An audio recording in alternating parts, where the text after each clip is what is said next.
வணக்கத்திற்கு தகுதியானவன் அல்லாஹ் ஒருவனை தவிர வேறு யாரும் இல்லை என்கின்ற ஏகத்துவ கொள்கையையும் பின்பற்றுவதற்கு தகுதியானவர்கள் நபிகள் நாயகம் ஸல்லல்லாஹு அலைஹி வஸல்லம் அவர்களுக்கு பிறகு வேறு யாரும் இல்லை என்கின்ற தூதுத்துவ கொள்கையையும் ஏற்ற முஸ்லிம்களாக நாம் வாழ்ந்து வருகிறோம்.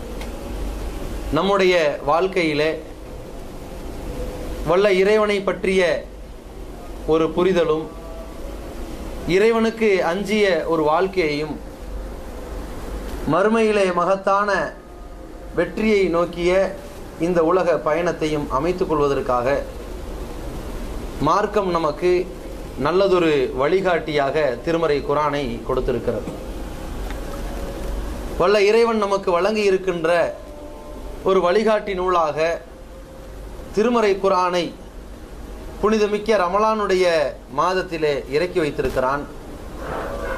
மனிதர்களுக்கு நேர்வழி காட்டக்கூடிய இந்த வேதத்தை இறக்கி வைத்திருக்கின்ற இறைவன் திருக்குர்ஆனுடைய முதல் 5 வசனங்கள் இக்ரா பிஸ்மி ரப்பிக்கல்லதி ஹலக், படைத்த உமது இறைவனின் பெயரால் நீ ஓத துவங்குவீராக. அவன்தான் மனிதர்களை படைத்திருக்கின்றான், அவன் கண்ணியமிக்கவன், மனிதன் அறியாதவற்றை எல்லாம் அவன் கற்றுக் கொடுத்திருக்கிறான் என்ற கருத்தாக்கத்தை உள்ளடக்கிய 5 வசனங்கள் இறங்க துவங்கிய ஒரு மாதம் ரமலானுடைய மாதம்.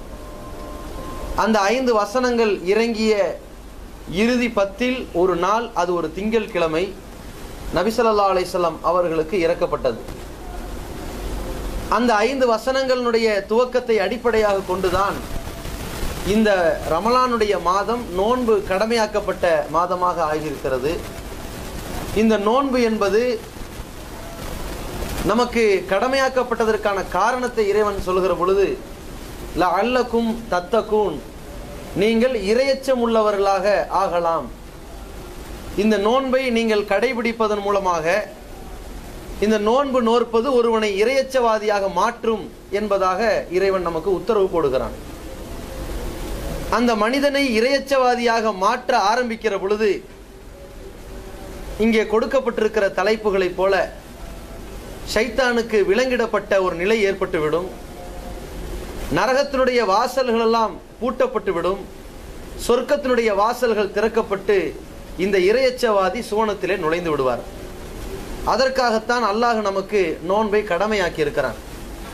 நபிகள் நாயகம் ஸல்லல்லாஹு அலைஹி வஸல்லம் அவர்கள் சொன்னார்கள், இதா ஜா ரமலான், ரமலானுடைய மாதம் வந்துவிட்டால் ஃபுத்திஹத் அப்வாபு ஸமா, சொர்க்கத்தினுடைய வாசல்கள் திறக்கப்படுகிறது அப்படின்னு சொன்னாங்க.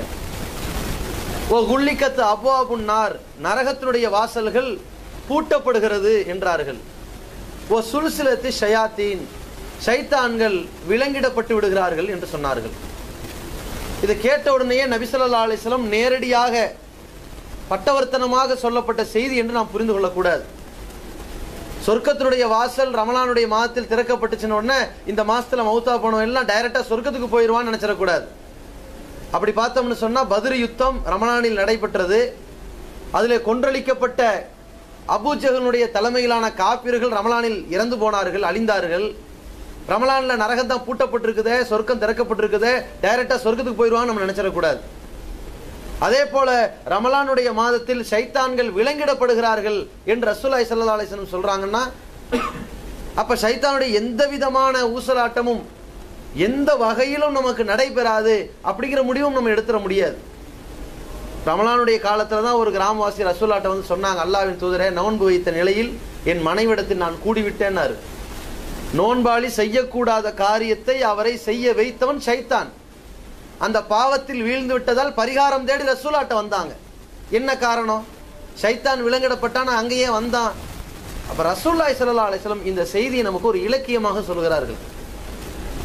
இவனுடைய செயல்கள் அனைத்துமே ரமலானில் பார்க்கிற பொழுது மற்ற மாதங்களை விட இந்த ரமலானுடைய மாதத்தில் வணக்க வழிபாட்டின் மீது அதிக கவனம் கொண்டவனாக இருப்பான்.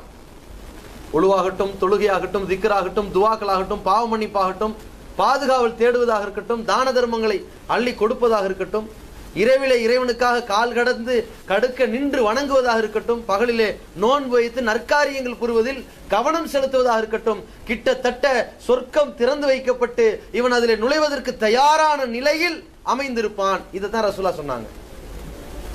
மற்ற மாதங்களில் பொய் பேசுவான், ரமலான் வந்த உடனேயே நோன்பு வச்சிருக்கிறோம், வேண்டாம், அதை நிப்பாட்டிக்குவோம். மடத்தனமான காரியங்கள் வேணாம், இப்ப நம்ம நோம்புல இருக்கிறோம். டிவியில கூட கேபிள் டிவி கனெக்ஷன் கட் பண்ணிடுவாங்க, நோம்புல இருக்கிறோம், ஏதோ எதர்ச்சியா தப்பு கூட நம்ம செய்வதற்கு காரணமாக அமைந்துவிடக்கூடாது என்று கூடுதல் கவனத்தை செலுத்தி பாவத்தின் பக்கம் போய்விடக்கூடாது என்று பல பாலங்களை அமைத்திருக்கிறானே. மிக காரணிகள்லாம் சொர்க்கத்தை நோக்கியும் நரகத்திற்கு தடை விதிக்கும் வகையில செயல்படுகிறானே. அதை வைத்து ரசூலுல்லாஹ் சொன்னாங்க, நரகத்துக்கு வேலை இல்லை, அது இழுத்து மூட வேண்டியதாயிருச்சு. அங்க எவனும் ஆளே இருக்காது, போகக்கூடிய நிலையில எவனும் இருக்க மாட்டான். அந்த மாதிரி மனிதனுடைய மனோபாவம் இருக்கும். சுல்சிலத்து ஷைத்தான், ஷைத்தான்கள் விலங்கிடப்படுறாங்கன்னு சொன்னா யதார்த்தமாக அந்த மாதத்தில் ஷைத்தானுடைய பாதையிலே அவன் அழைக்கக்கூடிய இடத்திலே இவன் போவதற்கு மனம் இழுக்காது. யதார்த்தமாக இவன் அமைத்திருப்பான். தர்காவுக்கு போவானா? எப்பேற்பட்ட கபர் முட்டிகளா இருந்தாலும் ரமலான்ல தர்காவுக்கு போக மாட்டான். அந்த வழிபாடு இருக்காது. ஏறெடுத்தும் அதை சிந்திக்க மாட்டான். தட்டு தகடு தாயத்து எந்த நம்பிக்கையும் வராது. ஒரே பள்ளிவாசல், இரவு தொழுகை, நோன்பு, இஃப்தாரு, இதே கவனத்தில் இருப்பானே தவிர எந்த தருணத்திலும் அந்த ஷைத்தானுடைய ஊசலாட்டத்தின் பக்கம் இழுக்கப்படுகிற நிலை இருக்காது. அங்க ஷைத்தானுக்கெல்லாம் விலங்கு போட்டு உட்கார வச்சு வேலையில்லாம ஆக்கின மாதிரி இருக்கும் என்ற ஒரு இலக்கியத்தை தான் ரசூலுல்லாஹி ஸல்லல்லாஹு அலைஹி வஸல்லம் நமக்கு சொன்னார்கள். இது இலக்கியத்தை எதற்காக சொல்கிறார்கள்? இப்படி யதார்த்தமாக ஒரு சரியான நோன்பாளிக்கு அமையும் என்பதால் சொன்னார்கள். ஒரு நியாயமான அல்லாஹ்வுக்கு பயந்த ஒரு நோன்பாளியாக இருப்பானே ஆனால் அவனுக்கு சுவனம் திறந்து வைக்கப்படும் நிலையில் அவன் நடந்து கொள்வான். நரகம் பூட்டப்படுகிற நிலையில் அவன் நடந்து கொள்வான். ஷைத்தானுக்கு விலங்கிடப்படுகிற நிலையில் ஷைத்தானுக்கு எந்த வேலையும் இல்லாத வகையில் இவன் எச்சரிக்கையோடு இருந்து கொள்வான். இப்படி ஒரு மூமின் இருக்க வேண்டும் என்பதை உணர்த்துவதற்கு தான் ரசூலுல்லாஹி ஸல்லல்லாஹு அலைஹி வஸல்லம் இந்த செய்தியை நமக்கு பதிவு செய்தார்கள். அப்ப இதை புரிந்து கொண்ட ஒரு நோன்பாளியாக ஒருவன் வாழ வேண்டும் என்றால் முதல்ல நோன்பினுடைய நோக்கம் என்னன்னு புரிந்து கொள்ளணும். இன்னுமே நம்முடைய மக்களிடத்துல என்ன நம்பிக்கை? நோன்பு எதற்கு? ஏழைகளின் பசியை உணர்வதற்கு நோன்பு நினைச்சிருக்கிறாங்க. ஏழைகளின் பசியை உணர்றதா இருந்தா பணக்காரன் மட்டும் நோன்பு வச்சுட்டு போன அல்லாஹ் சொல்லியிருக்கணும். அவன் தான் ஏழையில வறுமையில் இருக்கிறவன் எல்லாம் தான் நோன்பு வைக்கிறானே, அந்தந்த நாளில் நோன்பு வச்சு தான் இருக்கிறான், பட்டினி கிடந்திருக்கிறானே. பசியுடைய கொடுமை தெரித்தானே செய்யும். எல்லா மனிதர்களுக்கும் பசியுடைய கொடுமை தெரியும். பணக்காரனா இருந்தாலும் பசி வர்றதுனால தான் சாப்பிடவும் செய்யறான். கொஞ்சம் ருசிக்கு சாப்பிட்டாலும் பசிக்கும் சாப்பிடத்தான் செய்யறான். அப்ப பசியின் கொடுமை என்னன்னு தெரிய வேண்டிய அவசியம் யாருக்கும் கிடையாது. இஸ்லாமிய மார்க்கம் ஒரு மனிதனுக்கு நோன்பை கடமையாக்கியது என்ன அடிப்படை காரணம்? உடம்புல இருக்கிற கொழுப்பு, கெட்ட கொழுப்புலாம் வீண் அப்படி நாசமா போய் அவன் சுகாதாரம் அடைவதற்கு தான் நோன்பு அப்படி இன்னும் தவறா நினைச்சுக்கிட்டு இருக்கிறாங்க. ஏன்னா ஒவ்வொருத்தரும் ஒரு ஒரு துறையில இருந்து சிந்திச்சுக்கிட்டே இருக்கிறான். ஒரு டாக்டரா இருந்தான்னா நோன்பு ஆரோக்கியத்துங்கிறான். ஆரோக்கியத்துக்கு நோன்பா இருந்தா நோயாளியை ஏன் அல்லாஹ் நோன்பு வைக்க வேணாங்கிறான்? அவனுக்கு தான் ஆரோக்கியம் ரொம்ப தேவை.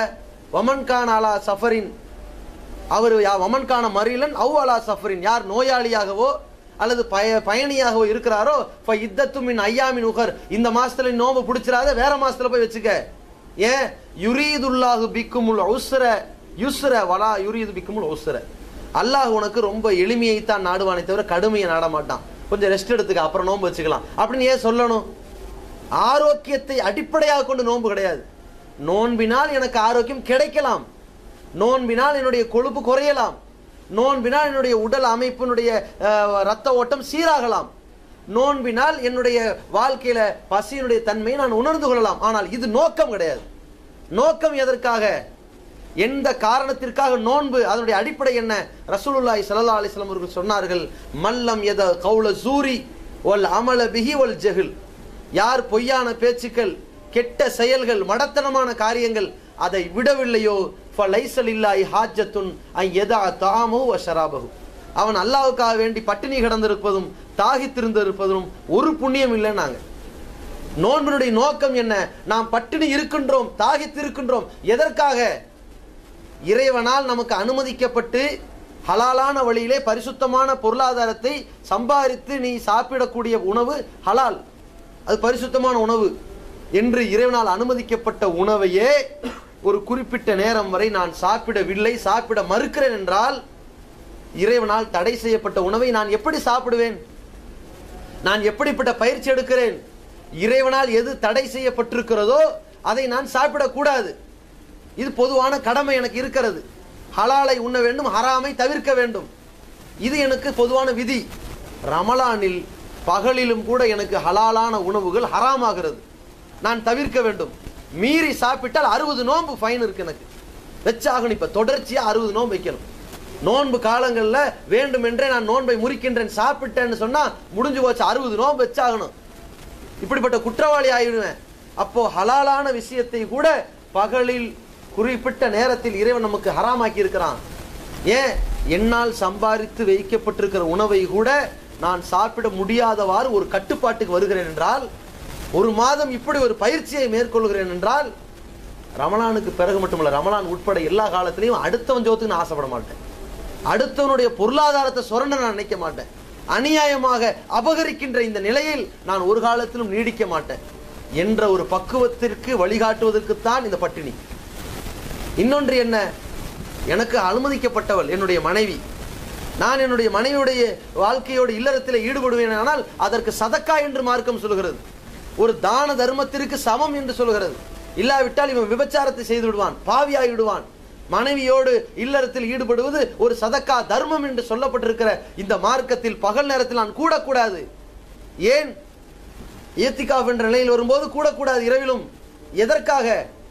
எனக்கு அனுமதிக்கப்பட்ட இந்த மனைவியிடத்திலே கூட குறிப்பிட்ட நேரம் நான் இணையக்கூடாது என்ற ஒரு ஒழுக்கம், அதை ஒரு ஒழுக்கம் என்று இறைவன் எனக்கு சொல்லிவிட்டானே. ஆனால் அதை கற்றிருந்திருக்கிற எனக்கு அடுத்த பெண்ணின் மீது ஆசை வரக்கூடாது என்ற பயிற்சிக்காக. இதுதான் அடிப்படை. அதைத்தான் அல்லாஹ்வுடைய தூதரவர்கள் சொன்னார்கள், யார் நல்ல செயலை செய்துவிட்டு நல்ல காரியங்களில் ஈடுபட்டு அல்லாஹ்வுக்காக வேண்டி பசித்திருக்கிறானோ தாகித்திருக்கிறானோ அது பயனுள்ளதாக இருக்கும். ரசூலுல்லாஹி ஸல்லல்லாஹு அலைஹி வஸல்லம் அதற்குத்தான் பதிவு செய்தார்கள், யார் பட்டினி கிடக்கிறான், தாகித்திருக்கிறான், இறைவனுக்காக வேண்டி ஒரு தியாகம் செய்யறான், ஆனால் அவன் கெட்ட செயலில் ஈடுபடுறான் விடல, பொய்யான பேச்சுக்களை ஈடுபடுறான் அதை விட்டதாக இல்ல, மடத்தனமான சில காரியத்தில் ஈடுபடுறான் அதையும் விடல, இது ஒரு புண்ணியமே இல்லை. ஒரு புண்ணியம் இல்லைன்னா அப்ப என்ன நிலை அவனுக்கு? ஒருத்தன் நோன்பு வைக்கிறான், சரியா நடந்துக்கிறான். இன்னொருத்தன் நோன்பு வைக்கிறான், சரியா நடக்கல. ஒருத்தன் நோன்பே வைக்கல. 3 கேட்டகிரிங்க. நோன்பு வைத்து சரியாக நடந்து கொண்டவன் நோன்பின் நோக்கத்தை நிறைவேற்றி கொண்டான், நோன்பினுடைய கூலியை அடைந்து கொள்வான். ஏன் நோன்பு வைக்கவில்லை என்ற அல்லாஹ்வுடைய விசாரணையில் தப்பித்துக் கொள்வான். நோன்பை வைத்துக் கொண்டு வீணான காரியத்தில் ஈடுபட்டவன் நோன்பின் நோக்கத்தை இழந்திருக்கிறான், நோன்பின் பயனை அடைய மாட்டான். ரமலானில் நோன்பாளிகளுக்கென்று அல்லாஹ் தனி ஒரு வாசலை வைத்திருக்கிறானே, அந்த வாசலின் பக்கம் அழைக்கப்பட மாட்டான். ஆனால் ஏண்டா பாவியா இருக்கிற, ஏன் நோன்பு வைக்கல என்று அல்லாஹ் குற்றம் சாட்டுவானே, அதுல மட்டும் தப்பிச்சுக்கலாம். வச்சனே பயன் இல்லை, ஆனா வச்சான், குற்றவாளி இல்லை. இந்த கேட்டகரி நமக்கு தேவையா? நோன்பே அறவே வைக்காதவன் நாசமா போயிடும், அது தனி. இந்த மார்க்கத்தினுடைய சட்டத்தை விளங்காமல், எவ்வளவோ சொல்லியும் உணராமல் அனைவரும் பட்டினி கிடக்கிறார்கள். இறைவனுக்காக வேண்டி ஒரு இபாதத்தை சரியான முறையிலே அந்த கடமையை நிறைவேற்றுவதற்கு காத்திருக்கிறார்கள். அதிகாலையிலே தூக்கத்தை தியாகம் செய்து எழுந்திருக்கிறார்கள். சாப்பிட்டு விட்டு பகல் முழுவதும் பட்டினி கிடக்கிறார்கள். இறைவன் ரொம்ப விருப்பத்திற்குரிய வணக்கமாக அஸ்ஸௌமுலி என்று எனக்குரிய வணக்கம் என்று சொல்கிறான். தொழுகையும் இறைவனுக்குரிய வணக்கம் தான், நோன்பு இறைவனுக்குரிய வணக்கம் தான், ஜக்காத் இறைவனுக்குரிய வணக்கம் தான், ஹஜ் இறைவனுக்குரிய வணக்கம் தான். எல்லாம் இறைவனுக்கு என்று இருக்கின்ற, இறைவன் நமக்கு விதித்திருக்கின்ற வணக்க வழிபாடு தான். நோன்பு பிரத்யோகமா அது எனக்குரியது ஏன் சொல்றான்? ஒரு முதலாளி இருக்கிறாரு, முதலாளிக்கு 10 தொழிலாளிகள் வேலை பார்க்கறாங்க, கரெக்டா நேரத்துக்கு கடையை திறக்கிறாங்க, கடையை சுத்தமா வச்சிருக்கிறாங்க, இப்படி எத்தனையோ வேலைகள் பார்க்கறாங்க. இதுல ஒரு வேலைக்காரன் என்ன செய்யறான், முதலாளிக்காக வேண்டி டிரைவரா இருக்கிறான். ஒரு கடுமையான விபத்து, அந்த விபத்துல இருந்து டக்குன்னு முதலாளி காப்பாத்திடுறான். அதுக்கப்புறம் மாச சம்பளம் கொடுக்குற நேரம் வந்துருச்சு. கடையை கவனிச்சுக்கிட்டு ஒரு இவ்வளோ, சமையல் பார்த்துக்கிட்டு இவ்வளோ, மற்ற காரியங்களில் ஈடுபட்டவருக்கு இவ்வளோ, வீட்டு வேலை பார்த்தவர் இவ்வளோ, துப்புரவு பண்ணவர் இவ்வளோ, டிரைவரை கூப்பிடு, ஏன்னா அவருக்கு நான் தான் என் கையால் சம்பளம் கொடுக்கணும். இதை மேனேஜர் நீ எல்லாம் கொடுத்துக்க, டிரைவரை நானே கூப்பிட்டு சம்பளம் கொடுக்கணும், ஏன் அவன் என் உயிரை காப்பாற்றினவன் என்று அந்த நன்றியினுடைய உபகாரத்தை அப்படி காட்டுவாங்க பார்த்தீங்களா? ஏன்னா அவ்வளோ பெரிய ஒரு முக்கியத்துவத்தை பெற்றிருக்கின்றான் இந்த டிரைவர். இப்போ அந்த உயிரை காப்பாற்றுற நிலையில இவனை மாதிரி ஒரு ஆள் இல்லைன்னா என்ன ஆயிருக்கும் அப்படி நினைக்கிறான் பாருங்க. அப்படிப்பட்ட ஒரு எண்ணத்தை ஏற்படுத்தி விட்ட காரணத்தினால் அவன் என்ன செய்வான், இல்ல அவருக்கு நான் சம்பளம் கொடுத்துக்கிறேன்னு கொஞ்சம் கூப்பிட்டு கொஞ்சம் கூடையும் கொடுத்துட்டு நல்லா இருப்பான்னு சொல்லி அனுப்புவானே. அது மாதிரி அல்லாஹ் என்ன செய்கின்றான், தொழுக என்னுடைய அடியான் செய்யறான், மலக்குமார் நோட் பண்ணிட்டே இருப்பாங்க, அது கணக்குல வந்து சேர்ந்துரும். ஜக்காத் அது கணக்குல வந்து சேர்ந்துரும், ஹஜ் கணக்குல சேர்ந்துரும். நோன்பு வைக்கிறான், பட்டினி கிடக்கிறான், தாகித்திருக்கின்றான். யாருக்காக? ஒரு நாள் பட்டினி கிடக்கிறான். பரவாயில்லையே, ஒரு நாள் பட்டினி கிடக்கிற அளவு பெரிய விஷயமா இருக்குதே. அசௌமுலி, எனக்குள்ளது அது, வாங்கிக்க, நான் உனக்கு கூலி கொடுக்குறேன், எவ்வளவு வேணாலும் வாங்கிக்க. 700 மடங்குலாம் மற்றதுக்கு, இதுக்கு எவ்வளவு வேணாலும் வாங்கிக்க, உனக்கு எவ்வளவு வேணும் என்று கொடுக்கின்றான். அப்படிப்பட்ட பாக்கியத்தை அள்ளி வழங்குகிறான். அதனால தான் ரசூலுல்லாஹி ஸல்லல்லாஹு அலைஹி சொன்னாங்க, மன் சாம யௌமன் ஃபீ சபீலில்லாஹி, ரமலான் இல்ல, உபரியான நோம்ப, நஃபீலான ஒரு நோம்ப, சுன்னத்தான ஒரு நோம்ப ஒரு நாள் வச்சா போதும். ஒரே ஒரு நாள் அல்லாஹ்வுக்காக வேண்டி யார் பட்டினி கிடக்கிறானோ அந்த ஒரு நோன்புக்கான ஒரு சவாபு என்ன? பாஅதல்லாஹு பைனஹு வ பைனன் நாரி 70 கரீஃபா, அவனுக்கும் நரகத்திற்கும் இடையில 70 ஆண்டுகள் ரொம்ப தொலைதூர பயணத்தை ஏற்படுத்தி அப்படியே இடைவெளி ஏற்படுத்தினான். நரகம் உன் பக்கமே கிடையாது, தூரமாய் போயிடுச்சு, போ, நீ நரகத்துக்கே போக முடியாதுப்பா, அவ்வளவு தொலைவாக்கிட்டேன். ஒரு நோம்புக்கு, சுன்னத்தான் நோம்புக்கு, நஃபீலுக்கு, ரமலானுக்கு எவ்வளவு ஆண்டுகள். அது ஒரு நாள் மட்டுமா?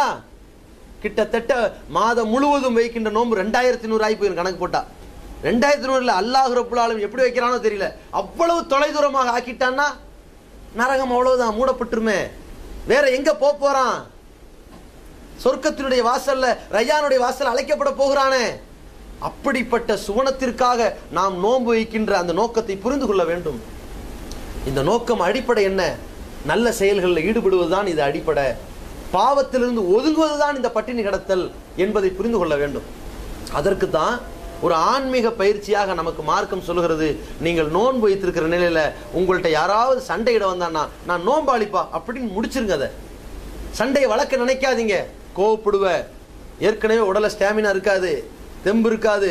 காலைல 10 மணி ஏதோ சஹரு முடிச்சு ஃபஜ்ர் முடிச்சு எந்திரிச்சிட்டான்னா கொஞ்சம் இருக்கும். அப்புறம் 10 மணியோட எல்லாம் தாக்கத்தும் போயிடும்.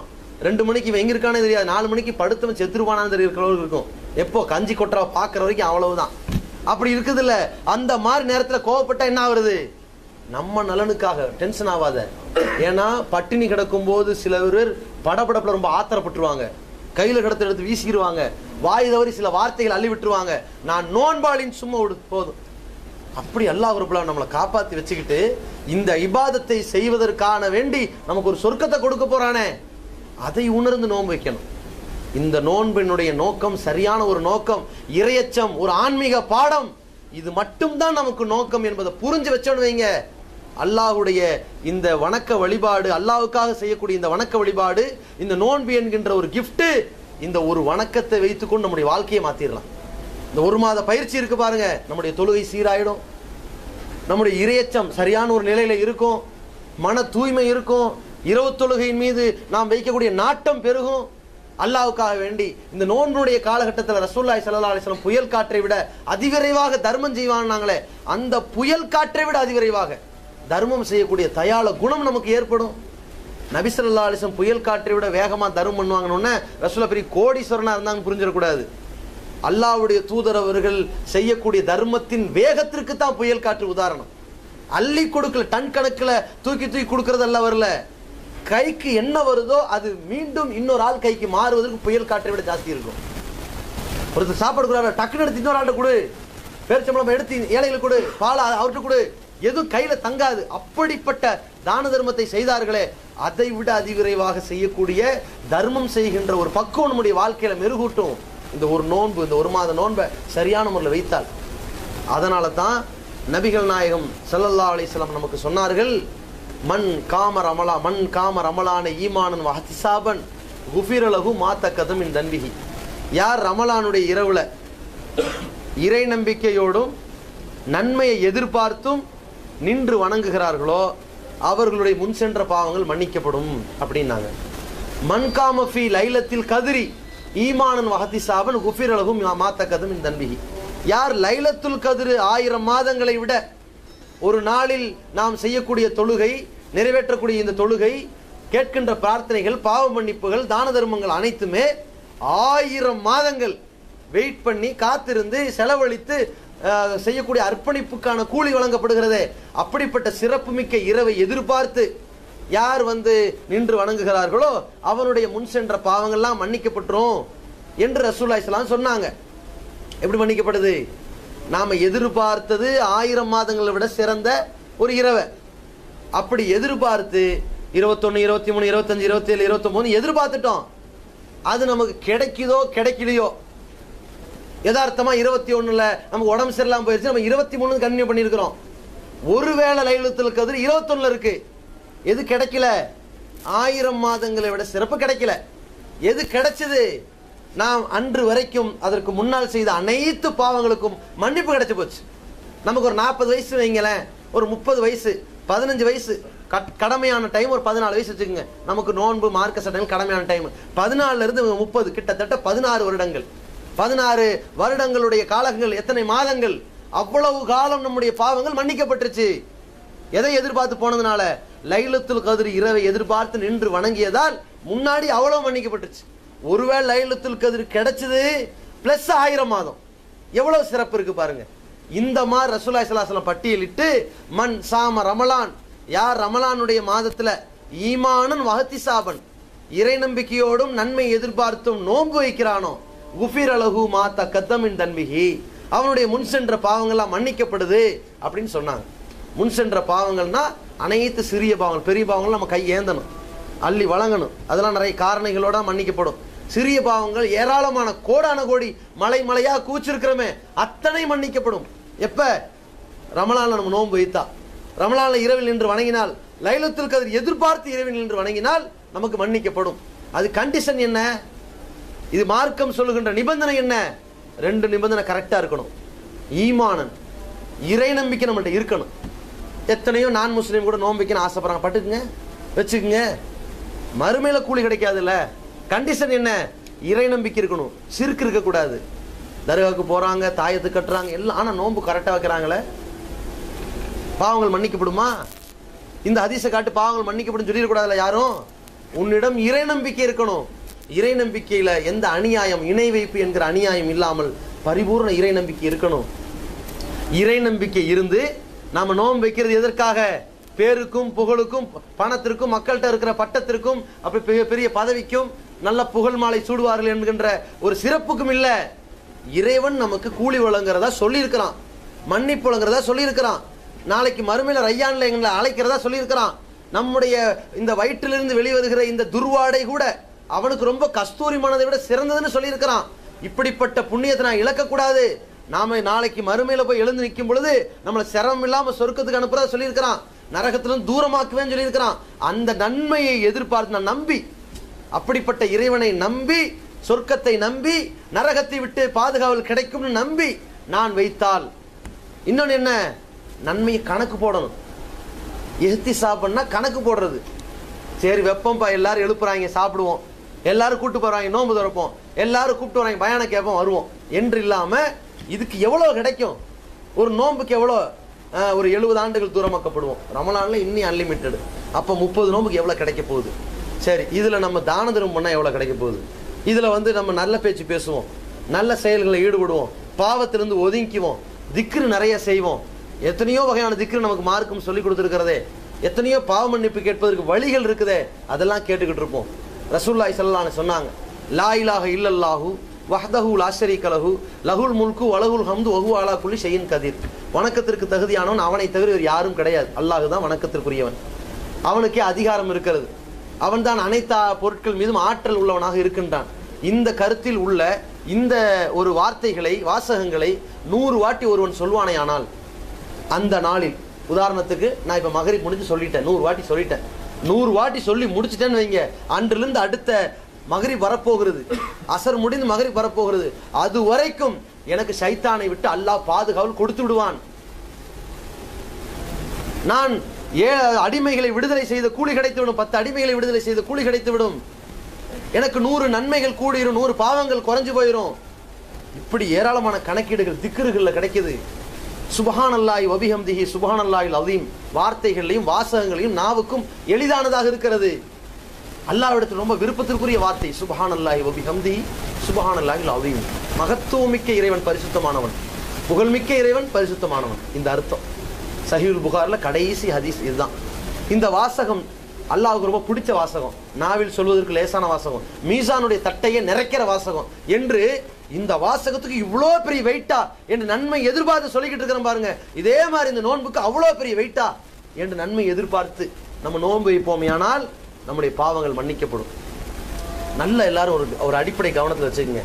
நாளைக்கு மறுமையில் நம்மலாம் எழுப்பப்பட்ட உடனேயே டைரக்டா சொர்க்கத்துக்கு போகணும் என்பதற்கு அமல் செய்யறதை விட இப்போதைக்கு நம்முடைய நடவடிக்கை, நம்ம சூழ்நிலை, நம்ம வாழ்க்கையில சம்பாதிக்கின்ற பொருளாதாரம், அதுல காட்டுகின்ற இந்த வரவு செலவு விஷயங்கள், இதுல ஹலால் ஹராம தெரியாம வாழ்றது, வட்டி நமக்கு தலைக்கு ஏறி போறது, அதுல இருந்து நம்ம விடுபடுறது, மார்க்க வரவை மீறி நடக்கிறது, கோபத்துல கண்டதையும் பேசிடுறது, கண்ட மாதிரி நடந்துடுறது, சபலத்துல பாவத்துல விழுந்துடுறது என்று ஒரு மனிதன் கண்களால் செய்யக்கூடிய பாவங்கள் எல்லாம் நம்ம மட்டும் கூஞ்சிருக்குதே, நாவுகளால் செய்யக்கூடாத பாவங்கள்லாம் கூஞ்சிருக்குதே, புறத்துல இருந்து, அவதூறுல இருந்து, கெட்டவாதுல, சாபத்துல இருந்து, சகட்டு மேனிக்கு வருகின்ற வாசகங்கள்ல இருந்து கூஞ்சிருக்குதுல்ல. நம்முடைய வாழ்க்கையிலுடைய நிலைமைய கொஞ்சம் எல்லாருமே ஒவ்வொரு ஆளும் திரும்பி பார்த்தா, ஏன் இது ஒவ்வொரு ஆளுன்னு சொல்றோம்னு கேட்டா, பொதுவாக ஒரு மனிதனை பொறுத்த வரைக்கும் அவனுடைய நிலைமை வெளிப்படையா தெரியவே தெரியாது. நம்ம பார்த்தா நல்லவங்கன்னு தெரிஞ்சுட்டு போயிடும். அவங்க எப்படிங்கிறது அல்லாஹ்வுக்கு மட்டும்தான் தெரியும். உலகத்திலேயே ஒரு சிறந்த இறையச்சமுள்ள ஒரு மனிதர் யார் அப்படின்னு ரசூல்லாட்ட கேட்குறாங்க.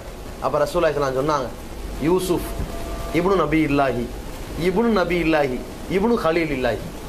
அல்லாஹ்வுடைய விருப்பத்திற்குரிய இப்ராஹிம் நபியுடைய மகனுடைய யாரு, இஸ்ஹாக்குடைய மகனுடைய, அவர் யாரு, யாக்கூபுடைய மகன் யூசுப் அலைஹிஸ்ஸலாம் அப்படின்னாங்க. அந்த யூசுப் அலைஹிஸ்ஸலாம் அவ்வளோ இறையச்சமுள்ள, உலகத்திலேயே இறையச்சமுள்ள ஒரு மனிதன் பேர் வந்ததுக்கு காரணம் என்னவா இருக்குது? அந்த யூசுப் அலைஹிஸ்ஸலாம் ஒரு பெண்ணுடைய கட்டுப்பாட்டில், ஒரு மன்னருடைய கட்டுப்பாட்டில் வளர்ந்து கொண்டிருக்கிற பொழுது தவறான வழியில் அந்த பெண் அழைத்தாள். அந்த நேரத்தில் ஒரு ஸ்லிப் ஆயிட்டு டக்குன்னு உஷாராகி தப்பிச்சு வந்துட்டாங்க. பிறகு உண்மை தெரிந்து விட்டது, அந்த பெண் தான் யூசுப் மீது ஆசைப்பட்டார், யூசுப் தப்பித்து வந்து விட்டார். இதுதான் யதார்த்தம்.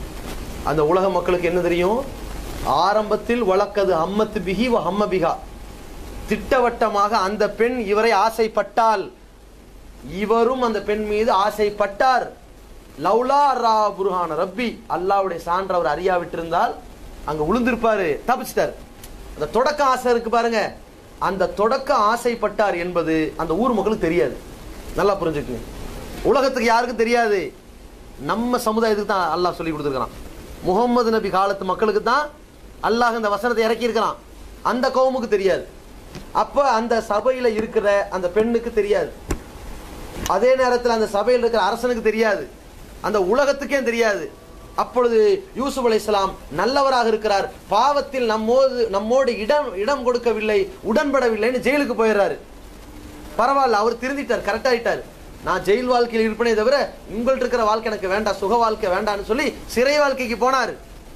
அதற்கு பிறகு பல ஆண்டுகள் கழித்து அவர் நிரபராதின்னு பேர் வாங்கித்தான் வெளியே வந்தார். கருணை மனுவெல்லாம் இல்லை, நிரபராதி, அவர் குற்றமற்றவர், தேவையில்லாம நம்ம உள்ள தூக்கி போட்டோம், இந்த பொம்பளைங்க தான் கெட்டவளுக என்று பேர் வாங்கி வெளியே வந்தார். இப்பொழுது யதார்த்தமாக அவருக்கு ஒரு நிதி அமைச்சர் பொறுப்பு கிடைக்க போகிறது. ஆனாலும் கூட அந்த இடத்தை அவர் எப்படி பயன்படுத்தினார்?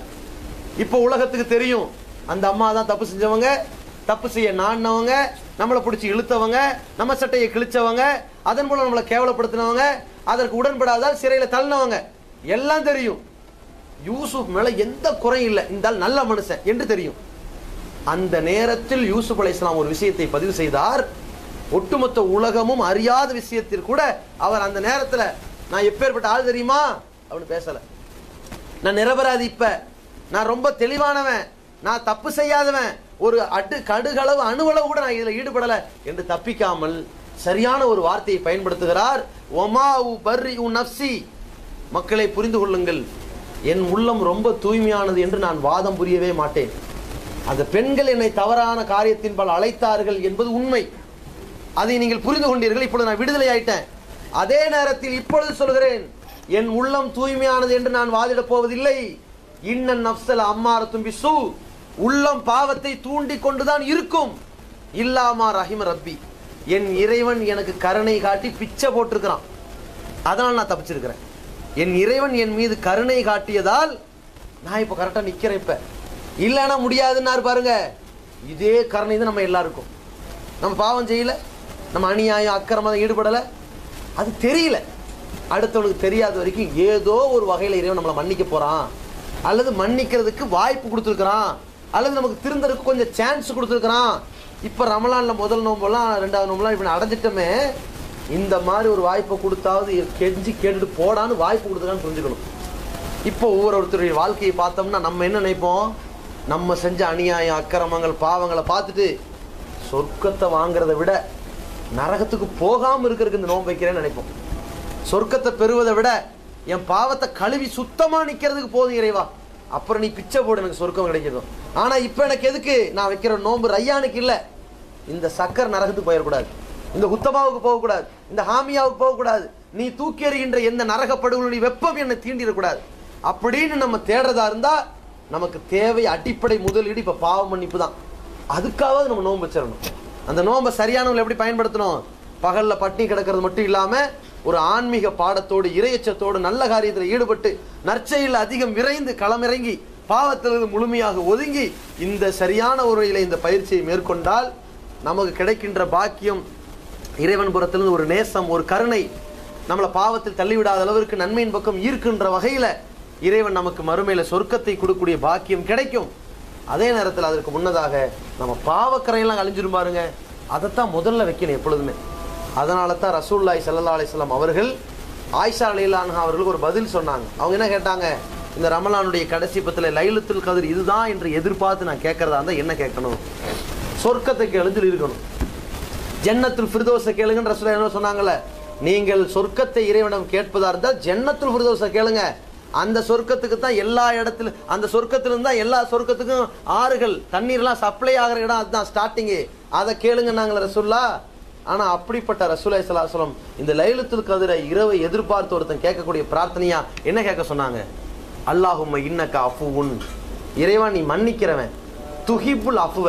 இப்ப நாங்களாம் அழுது கதறி வருத்தப்பட்டு கெஞ்சி உன்கிட்ட கேட்கிற மன்னிப்பை பரவாயில்ல, பாவம் செஞ்சுட்டு அந்த பாவத்தை கொஞ்சம் மறந்துடாம திமிரெடுத்து எதிர்த்து பேசாம சப்பக்கட்டு கட்டாம சமாளிக்காம என்கிட்ட சரண்டராய் கேட்கறான் பாரு அப்படின்னு அந்த பாவ மன்னிப்பு கேட்கறதையும் பாவத்தை நீ மன்னிக்கிறதையும் விரும்புற ஆளா இருக்கிற பாவ பண்ணி இப்படி இருக்கிறீல, அதனால என்ன கொஞ்சம் மன்னிச்சிரு இறைவா இப்படி கேளுங்க நாங்க ரசூல்லா.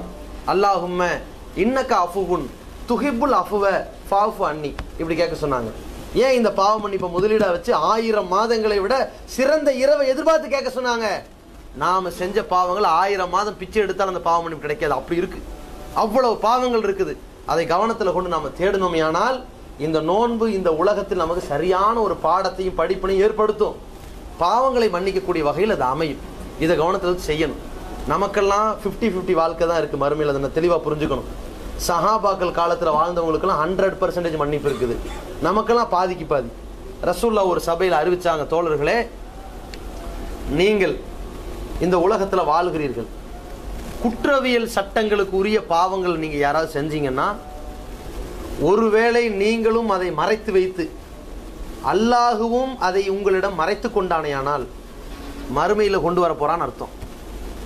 இன்ஷா கஃபர வ இன்ஷா அஸப, அவன் விரும்பினா உங்களை அங்க வந்து மன்னிப்பான், இல்லாட்டி தண்டிப்பான். அப்ப அது 50-50. சரியா? நீங்க யாராவது உலகத்திலேயே இல்ல அது பாவம் தான் என்பதை ஒத்துக்கொண்டு தண்டனைக்குரிய குற்றவர்கள் குற்றவியல் சட்டம் அதை ஒப்புக்கொண்டு சரணடைஞ்சிட்டீங்கன்னா அதுவே உங்களுக்கு பாவ மன்னிப்பாவும் போயிடும். இந்த உலகத்தில் பெறுகிற தண்டனை பாவ மன்னிப்பா போயிரும்னு சொன்னாங்க. இப்ப சஹாபாக்கள் எதை எடுத்துக்கொள்வது? 50-50 எடுக்கிறதா இருந்தால் இன்னிலும் தகஜி தொழுதுகிட்டே இருப்போம். நம்ம தொழுகிற தொழுகைக்கு நம்ம கேட்கிற துவாவுக்கும் நம்ம கொடுக்குற தர்மத்திற்கும் நிறைய மன்னிப்பு கிடைச்சு சொர்க்கத்துக்கு போயிடலாம் என்று அவர்கள் நினைக்கவே கிடையாது. ஏன்? அந்த நாள் எப்படிப்பட்ட நாள்? நம்ம போய் எழுப்பப்படுகிற பொழுது 50-50 திடீர்னு வந்து இல்ல உன்னுடைய பாவத்தை நான் ஒருபோதும் மன்னிக்கவே மாட்டேன் போடா நரகத்துண்டா சிக்கலா போயிருமே. அந்த நரகத்தை தாங்க முடியாது என்பதை உணர்ந்து சஹாபாக்கள் எப்படி இருந்தார்கள்? நேரா ரசூலுல்லாஹ்ட்ட வந்தாங்க. நான் விபச்சாரம் பண்ணிட்டேன்னு மாயிஸ் எல்லாம் கேட்டாங்களே, நான் விபச்சாரம் செஞ்சுட்டேன் என்னை தண்டிச்சிருங்க நாங்களே. எதுக்கு? இங்கேயே எல்லாத்தையும் முடிச்சுட்டு போயிருவோம், அங்க வேணாம், எதுவுமே நமக்கு அங்க வரக்கூடாது. ஆமாப்பா உலகத்துல விபச்சாரம் பண்ணது உண்மைதான், பாவம் செஞ்சது உண்மைதான், அது மானம் கெட்ட காரியம் உண்மைதான், மன்னிப்பு கேட்டான்பா, இவனுக்கு உலகத்துல எல்லாம் கணக்கு தீர்க்கப்பட்டுச்சு, டைரக்டா சொர்க்கம். இதை எதிர்பார்த்தார் சஹாபாக்கள். அப்ப மாயிஸ் ரலியல்லாஹு போய் தண்டனை பெற்றார்கள் செய்தி பார்த்தோம்ல. அதுல ஒரு சஹாபி வராங்க, புகார்ல பதிவு செய்யப்பட்ட ஒரு செய்தி. ரசூலுல்லாஹ் சொல்றாங்க நான் விபச்சாரம் புரிஞ்சுட்டேன்னு. ரசூலுல்லாஹ் இப்படி திரும்பிக்கிறாங்க, அங்க வந்து சொல்றாங்க நான் விபச்சாரம் பண்ணிட்டேன்னு. மீண்டும் திரும்புறாங்க, மீண்டும் சொல்றாங்க நான் விபச்சாரம் பண்ணிட்டேன்னு. 4 வாட்டி சொல்றாங்க. ரசூல்லா எல்லாத்தையும் கேட்டுட்டு அபிக்க மஜுன் நீ என்ன மடையனான்னு கேட்குறாங்க. இல்லை நான் தெளிவாக சொல்கிறேன். ஏன்னா ஒரு அரசு ஆட்சியாளராக இருக்கிறவரு ஏதோ விசாரம் பண்ணி சும்மா சொல்லணும்னு தண்டிக்கூடாது. அவர் நிதானமாக சொல்கிறாரா, தெளிவாக சொல்கிறாரா, ஒப்புக்கொண்டு சொல்கிறாரா, அல்லது யாராவது மிரட்டி சொல்கிறாரான்னு ஒரு தெளிவுபடுத்தி கேட்கணும். அப்போ நான் தெளிவாக தான் சொல்கிறேன். இப்படி சரி நீ திருமணம் ஆனவரா அடுத்து கேட்குறாங்க. ஆனால் தண்டனை வேற வேறு தானே. திருமணம் ஆகாதவராக இருந்தால் 100 கசையீடு, ஆனவராக இருந்தால் கல்லெறிஞ்சு கொள்றது தான். அப்போ திருமணம் ஆனவரா? ஆமாம் நான் திருமணம் ஆனவர். சரி இவரை கூட்டிகிட்டு போய் கல்லெறிங்கன்னாங்க. சஹாபாக்கள் இவரை கூட்டிகிட்டு போய் நிப்பாட்டுறாங்க. நிப்பாட்டுற இடத்துல என்ன நிலைமை, அங்கங்க கொஞ்சம் கொஞ்சம் கல் கிடைக்குது, ஓங்கி ஓங்கி அடிச்சுக்கிட்டு இருக்கிறாங்க. அடிக்க அடிக்க ரத்தம் வழிஞ்சுக்கிட்டு இருக்குது. அங்கே பார்த்தா கல் கம்மியாக இருக்கு. இவர் என்ன செய்யறாரு, அந்த இடத்துல இருந்து வேகமா ஓடுறாரு. எங்க ஹர்ராங்கிற பகுதியில் ஓடுறாரு, கொஞ்சம் தூரமான இடம். ஹர்ராங்கிற பகுதியில் ஓடுறாரு. இவர்கள் நினைத்து கொண்டது என்ன, ஆளுக்கு வழி தாங்க முடியல, அதனால மௌத்தை எதிர்நோக்கல, அதனால ஓடி போறாரு. அங்க என்ன நிலைமை தெரியுமா, எங்க ஜாஸ்தி கல் இருக்குதோ அங்க போய் நின்னுக்கிட்டாரு. கல்லுக்கு தானப்பா தேடினீங்க, இங்க வீசுங்கண்டாரு. அங்க இருந்து எல்லாரும் எரிந்தார்கள், இறந்து விட்டார்கள். அப்படியே கொண்டு போய் அடக்கம் பண்ணாங்க. இதான் சஹாபாக்கள். எப்படிப்பட்ட வாழ்க்கை. நாளைக்கு மறுமையில் நான் எழுப்பப்பட்டு எனக்கு என்ன ஆகுமோ நான் திணறி பல பேர்கிட்ட போய் கேட்டு, பல நபிகள்கிட்ட கேட்டு, கடைசியில் ரசூலாட்ட வந்து ஒருவேளை எனக்கு எடுபடலைன்னா, அல்லாஹ் கொஞ்ச காலத்துக்கு நரகத்தில் இருந்தாகணும்ப்பா, நிலைமை அப்படி இருக்குன்னு சொல்லிட்டான்னா, அல்லது சரி பரவாயில்ல உன் நிலைமை இப்படி இருக்குது, சரி நீ கௌசர் தடாகத்துக்கு போ, சிராத்துடைய பாலம் இருக்குது நடந்து போன்னு சொல்லும் போது, சிராத் பாலத்துக்கு நடக்கும் போது அது ரசூலா சொன்னாங்களே, சிலருடைய நன்மையின் பெயரால் புயல் காற்றை விட வேகமா போயிருவான், இடி மின்னலை விட வேகமா போயிருவான், சிலர் குதிரை வேகத்துல போவான், சிலர் யானை வேகத்துல போவான், சிலர் ஓடி போவான், சிலர் நடந்து போவான். நான் ஒருவேளை தவழ்ந்து போய் என்னை அப்படியே கீறி கிழித்து கம்பிகள் நரகத்துல தள்ளிட்டா வேண்டாம், உலகத்திலே வாங்கிக்குவோம் எல்லாம். நாளைக்கு எழுவும் போது உன் மேல எந்த கரையும் இல்லப்பா, எல்லாத்தையும் அங்க இழந்துட்டியே, உன் உயிரோட சேர்ந்து இல்லப்பா போச்சு அப்படின்னு வரணும்னு சஹாபாக்கள் விரும்பினாங்களே. அதனால தான் ரசூலா சொன்னாங்க, அவர்கள் ஒரு கையளவு செய்யற அந்த தானியங்கள், கோதுமை, அரை கையளவு செய்யற கோதுமை, அந்த நன்மையை நீங்க அடையிறதுக்கு உகது மலையளவு தங்கத்தை கொட்டினாலும் கிடைக்காது. அப்படிப்பட்ட ஒரு எதிர்பார்ப்புல வாழ்ந்தாங்களே மறுமைக்காக. நாம இந்த உலகத்துல இப்ப குற்றவியல் சட்டங்கள் நிரூபணப்படுத்தப்படுகிற இடத்துல இல்ல. அப்படி இருந்தாலும் மறைக்கின்ற நிலைமையும் வாய்ப்பும் இருக்குது. சாட்சிகள் 4 பேரும் வரமாட்டான், பாவிகள் அவ்வளவு கூடி விட்டதால் சாட்சிகள் முன்வராது. அதான நிலைமை. அப்படி இருக்கும்போது இந்த நிலையில நமக்கு அல்லாஹ் ரப்புல் ஆலமீன் இப்ப 2 நிலை வைத்திருக்கிறான். என்ன செய்ய போறோம்? மறுமையில தண்டிக்கப்படணுமா மன்னிக்கப்படணுமா? அதற்கான வழிமுறை இப்ப நம்ம கையில் எடுக்கணும். இப்ப நான் மறுமையில எழுப்பப்பட்டு மன்னிக்கப்படணும்னா இந்த உலகத்துல எப்படியாவது பாவ மன்னிப்பு தேடி ஆகணும். பாவ மன்னிப்புக்கு என்ன வழி? எத்தனையோ வழிகள் இருக்கிறது. அதில் மிக முக்கியமான ஒரு வழி இந்த நோன்பு. நோன்பு, இரவு தொழுகை, இரவிலே லைலத்துல் கத்ர் இரவை எதிர்பார்த்து நாம் கேட்கின்ற வழிபாடுகள் அனைத்துமே பாவங்களை மன்னிப்பு பெற்று தருகின்றது. தான தர்மங்கள் நம்முடைய பாவ மன்னிப்பை பெற்று தருகிறது. இது அல்லாம நாம் கேட்க வேண்டிய பாவ மன்னிப்புகள் இருக்கிறது. ஒரு சரியான அடியார்களை பற்றி அல்லாஹ் சொல்கின்றான், வஸ்ஸாபிரீன வஸ்ஸாதிகீன், அவர்கள் பொறுமையாளர்கள், உண்மையாளர்கள், வல் முன்ஃபிகீன், பொருளாதாரங்களை அல்லாஹ்வுக்காக வேண்டி அள்ளி வழங்கக்கூடியவர்கள், வல் முஸ்தக்ஃபிரீன பில் அஸ்ஹார், சஹருடைய வேளைகளிலே இறைவனிடத்திலே மன்னிப்பு தேடக்கூடியவர்கள். அந்த சஹர் வேளையுடைய மன்னிப்பு இருக்குது பார்த்தீங்களா, அல்லாஹ் ரப்புல் ஆலமீன் தெளிவான ஒரு பொறுப்பு எடுத்துக் கொடுக்குறான். யாரை மன்னிக்கணும்? நான் மன்னிக்கிறேன். என்கிட்ட மன்னிப்பு கேட்க யாராவது இருக்காங்களப்பா? நான் மன்னிக்கிறேன், தயாரா இருக்கிறேன். என்கிட்ட அருள் ஏதாவது வேணுமா உனக்கு? கொடுக்க தயாரா இருக்கிறேன். அந்த டைம் இருக்கு பாருங்க, சாதாரண டைம் கிடையாது, கண்டிப்பா நிறைவேறும். இந்த சஹருடைய வேளையில ஒருத்தன் அருளை கேட்டு அருள் கிடைக்கலன்னு உலகத்துல ஒருத்தன் வந்து சொல்லட்டும், அவனுடைய சம்பாத்தியம் ஹராமா இருக்கும். அவ்வளவுதான் காரணம், தான் வேற எதுவும் இருக்காது. இந்த உலகத்துல சஹருடைய வேளையில மன்னிப்பு கேட்டு அவன் மன்னிப்பு கிடைக்காம இருக்காது, கிடைக்கும். அதுக்கான சாட்சியாகத்தான் காப் பின் மாலிக் போருக்கு வரல, பின்தங்கிட்டாரு. எப்ப கேட்டாரு பாவ மன்னிப்பு? அழுதாரு, சஹர்ல அழுதாரு, தஹஜ்ஜுதுல அழுதாங்க. அல்லாஹ் ரப்புல் ஆலமீன் மன்னித்தேன், மன்னிப்பை ஒப்புக்கொண்டானே, அந்த மன்னிப்பை ஒப்புக்கொள்ளக்கூடிய வாய்ப்பு சஹருடைய வேளையில் இருக்கிறது. ஏதோ கொஞ்சத்தை கேட்போமேங்க, ரொம்ப கேட்க வேணாம், கொஞ்சம் கேட்போம். யூனுஸ் அலைஹிஸ்ஸலாம் கேட்டார்கள், லா இலாஹ இல்லா அன்த சுப்ஹானக இன்னி குன்து மினல் ஸாலிமீன். சின்ன துவா, ஈஸியான துவா. லா இலாஹ இல்லல்லாஹ் எல்லாருக்கும் தெரியும். லா இலாஹ இல்லா, அல்லாஹ் சொல்றது போல அன்தன்னு சொல்ல போறான், அவ்வளவுதான். லா இலாஹ இல்லா அன்த, உன்னை தவிர வணக்கத்திற்கு தகுதியான எவனும் இல்லை. சுப்ஹானக, நீ ரொம்ப பரிசுத்தமானவன். சுப்ஹான் அல்லாஹ் சொல்றது போல சுப்ஹானக இன்னி குன்து மினல் ஸாலிமீன், நான் அநியாயக்காரன். அனைவரும் ஒப்புக்கொண்டு கேட்டோன்னு வைங்க. ரசூலுல்லாஹ் சொன்னாங்க, யூனுஸ் அலைஹிஸ்ஸலாம் கேட்ட இந்த துவாவை சொல்லிட்டு யாராவது என்ன கேட்டாலும் கண்டிப்பா நிறைவேறினாங்க ரசூலுல்லாஹ். கேட்போமே, இந்த சஹருடைய வேலையை பயன்படுத்தி சஹருடைய வேலையை சரியா பயன்படுத்தணும், நோன்புடைய பகலை பயன்படுத்தணும், நோன்பு காலத்து இரவு பயன்படுத்தணும். நமக்கு கிடைக்கின்ற வாய்ப்புகளை எல்லாம் சரியான முறையில் பயன்படுத்தணும். ஆனால் 2 வகையான ஒரு படிப்பினை. ஒன்று, ரமலானை தொடர்ந்தும் நம்முடைய வாழ்க்கையை சீராக்குவதற்கான ஒரு பயிற்சி கூடம். இன்னொன்று, மறுமையில் நமக்கு சொர்க்கம் கிடைப்பதற்கு முன்னால் நரகத்திலிருந்து விடுதலையும் இறைவனுடைய மன்னிப்பும் கருணையும் நமக்கு கிடைக்கும். அப்படிப்பட்ட மன்னிப்பையும் கருணையும் பெற்றுத்தருகிற ஒரு மாதத்தை சரியான முறையில் பயன்படுத்தணும். இதை மட்டும் பயன்படுத்தலைன்னா நம்மை விட உலகத்துல மிகப்பெரிய மடையனும் முட்டாளும் நஷ்டவாளியும் எவனும் கிடையாது. ஏன்? ரசூலுல்லாஹி ஸல்லல்லாஹு அலைஹி வஸல்லம் சொன்னார்கள், யாருக்கு பெற்றோர் இருந்து அவர்களுக்கு நல்லுபகாரம் செய்த சொர்க்கத்துக்கு போயிடலாம். பெரிய ஒரு வாய்ப்பு இருக்குது. அந்த வாய்ப்பு இருந்தும் பெற்றோருக்கு உபகாரம் செய்யாம இருக்கிறானே, அதனால நரகத்துக்கு போறானே, நாசமா போட்டுனாங்க ரசூலுல்லாஹ். இதெல்லாம் ஒரு சரியான வாய்ப்பு. ஒரு தாய் தகப்பனார் இருக்கிறாங்க, அவங்களுக்கு ஏதோ உன்னால முடிஞ்சது செய், அவங்க மனம் கோணாத மாதிரி கொஞ்சம் அட்ஜஸ்ட் பண்ணி வாழ்க்கையை நடத்தி காட்டு, அழகா நீ சொர்க்கத்துக்கு போயிடலாம். எவ்வளவு ஈஸியான ஒரு சான்ஸ். சில பேருக்கு எங்க வாப்பா இறந்துட்டாங்க, உமா தான் இருக்கிறாங்க, ஒரு ஆள் தான் இருக்கு.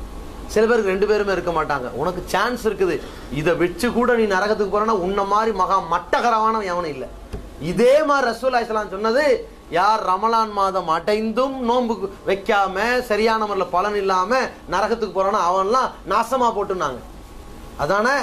அப்ப இது மாதிரியான ஒரு வாய்ப்பை பெற்றிருந்தும் அதை சரியான முறையில் பயன்படுத்தாத, உலக ஆதாயத்திற்கு அடிமையாய் போன மக்களுக்கு மத்தியில் அல்லாஹ் நம்மளை இப்ப தேர்ந்தெடுத்து நோன்பையும் வச்சு 20 தொழுகையும் இது பண்ணி பகல்ல வேலையும் பார்த்து கொஞ்ச நேரத்தை ஒதுக்கி வந்து பயானையும் கேட்டு அடுத்து நம்ம தஹஜ்ஜுத் தொழுகைக்கு எதிர்நோக்கிற அளவுக்கு நம்மளை இப்ப அமைச்சிருக்கிறான்னா, நம்மளை ஏதோ மன்னிப்பதற்கும் நம்ம பாவத்தை உலகத்துல மறைக்கிறதுக்கும் நமக்கு சொர்க்கத்தை கொடுக்கறதுக்கும் ஏதோ தேர்ந்தெடுத்திருக்கிறானோ அப்படின்னு நினைத்து கொண்டு களத்துல இறங்கிடணும். நம்ம கேட்கக்கூடிய பிரார்த்தனைகளும் பாவ மன்னிப்புகளும் எப்படி இருக்கணும்? நான் அடுத்த ஒரு நொடி வாழணும்னா நன்மைக்கு தான் வாழணும், இல்லாட்டி மௌத்தாயிரணும்.